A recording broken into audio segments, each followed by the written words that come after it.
Because of paucity of time and because many people might also have questions over here, we'll have to open the floor for questions. We'll be opening the floor for questions right now, so people in that quadrant. Person. But you should not translate their questions, okay?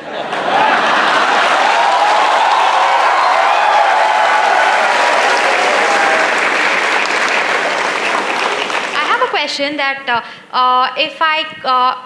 if I get a seat at IIMM, my parents are very happy and then they congratulate me for my hard work. But the same thing, if I do not get a seat, they are like, you will get what God intended for you. So if already everything is predestined for me, why do I take up all this effort to even work hard? No, it is not predestined, they just have a system as to how to address the failure.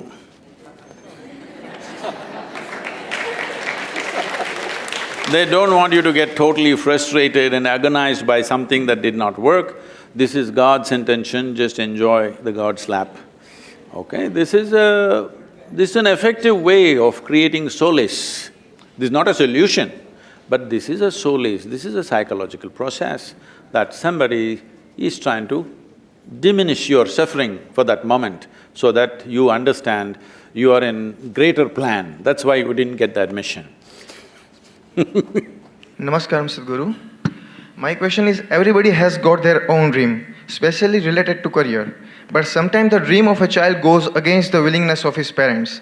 A child wants to do something and his parents want him to do something else. What should a child do in this situation? Should he go against with his own dream, against his parents with his own dream, or should he kill the dream inside him and obey his parents? Namaskar. Are you the child, sir? Yeah. No, luckily I am not. Please. Well, we must understand this.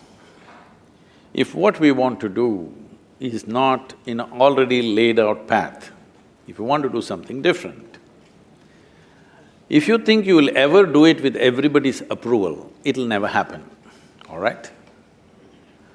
At the same time, somebody has born you, somebody has brought you up, somebody has educated you, somebody has…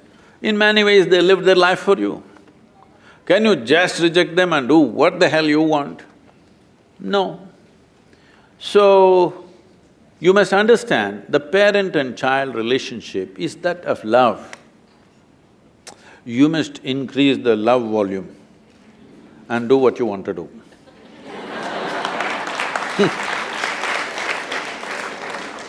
Now the problem is when they say no, you will get angry and say nasty things. No, you should not react like that, you must respond by increasing the love volume. When you increase the love volume, they melt. Then you must tell them, see, this is what I wish to do, otherwise I will not be happy doing what you want me to do. They will… Next. Sir, there is a prize for everything we do in our lives. So, we were talking about how it is a dilemma for a mother if she has a job to serve and a child to take care of. My question is why the same dilemma doesn't exist for the father? Because you're talking about a mother should be there to play with the child, to take care. Why can a father not be there? Or why the same dilemma doesn't exist for the father as it does for the mother? It is not that it doesn't exist, it does exist today. It is just that at an early age, a child prefers mother's company more than the father's. When he starts running around, he likes father. When he is still crawling and boo-boo-boo, he likes mother. At least the first 3 years, 4 years, the child prefers the mother because it's natural for the child to prefer that comfort of a mother. But when he starts running around 6, 7, 8, then he wants father because he wants adventure. He wants to go out, he wants to go on a motorcycle or he wants to go somewhere else. But early age, he wants the comfort of the mother. Now, generally, we have not created this. This is something we can do, which we have been talking about but it's not happened. There are many people like this. I said such people move into one apartment. One lady who's really good at children, good with children, she could take care of all the children very well and do something, some cooperation has to happen because We have banished our grandmothers and aunts and others, we can't stand them anymore. At least somebody who could be paid something but who's a volunteer, not simply a paid person who's going to shake your child like this. Somebody who has some care and concern for the child has to be there. But unfortunately, those arrangements are yet to happen in our society because it's new. Arrangements have not come. I'm sure in the next 15–20 years this will come, but there is a certain amount of suffering in the meantime. So, for the manifestation or the achievement of the goals or passions, or even for holding a king cobra, as you say, a wholesome control over the chemistry of thoughts and emotions is necessary.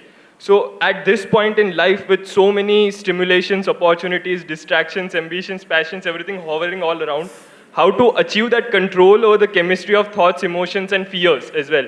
So, how to aggravate or elevate that ether within to read that, to reach that silence within where we could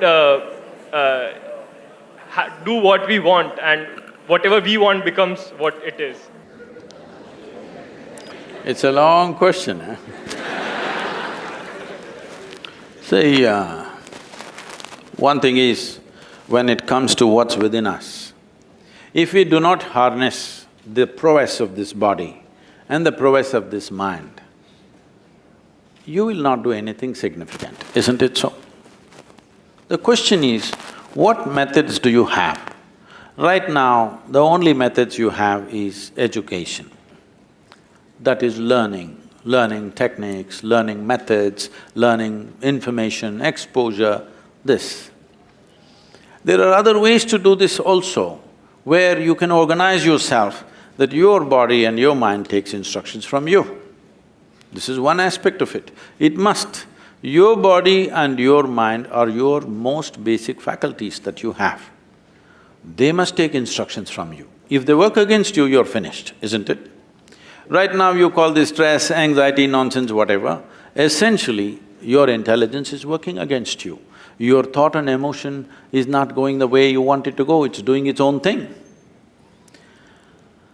Well, if you cannot manage your own mind, how the hell are you going to manage, let's say 100 or 1,000 or 10,000 minds? Because management essentially means you must be able to manage the people. Managing the people means you must get everybody to get to one intent and act in a significant way. How will you do this when your own mind doesn't take instructions from you? You cannot manage yours, but you believe you can manage theirs? There is no way it's going to happen. This is why a whole lot of people who are in successful professions are all having ulcers, heartburns, heartbreaks and all kinds of things because they are upping the activity without enhancing themselves. It is like you want to be on a Formula 1 track, but you went with your small little car that everybody drives to the office. Then if you drive at a certain speed, four wheels will go in four different directions. This is what is happening to a whole lot of people. When they aspire for what they want and go at it, their body breaks down, their mind breaks down, something happens simply because they have not strived to enhance this. First you enhance this, activity will open up in the world for you. But you are in a rush for the goals that you have set up already. Because of that, you don't spend time on the… If you do not enhance the machine, activity cannot be enhanced. Stress will happen, breakdown will happen, isn't it? But when it comes to the outside world, there are a lot of misunderstandings about what is coming our way. Can I tell you a joke? Are you? Because it's been so serious, This happened in Michigan. A tiny little bird was very exuberant and happy, and winter started coming. It should have gone south, but it was so happy it forgot about it and little late. Then it tried to fly, but because of the cold, its wings froze and it fell down. Then a cow was passing that way. It's an American cow.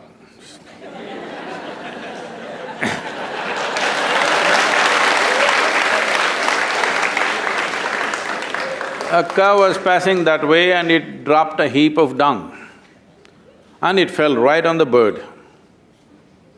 So inside this dung, the warmth of the dung caused thaw of the wings, the ice melted away and it felt happy and warm. Tick, tick, tick, it started tweeting from inside the dung. It couldn't get up, but it was happy inside the dung. A cat was going by, it heard this bird tweaking, it opened up the dung and ate up the bird. The moral of the story is, not everybody who heaps dung on you is your enemy. Not everybody who gets you out of shit is your friend. And above all,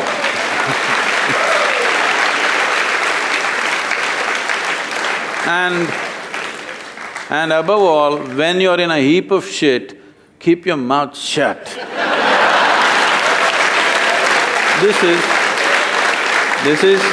No, I'm saying this because we have created a world now, if I have trouble, I must talk to everybody in the world. They're all going to give 1,000 solutions. No, when you feel you're in trouble, please just spend some time upon yourself. Invest some time and energy upon yourself, because there is no trouble which troubles you except what you allow, isn't it? What is it? You must invest some time and energy upon yourself. This value of solitude is totally gone in the world in this generation. Please bring it back if you want to make yourself of some substance.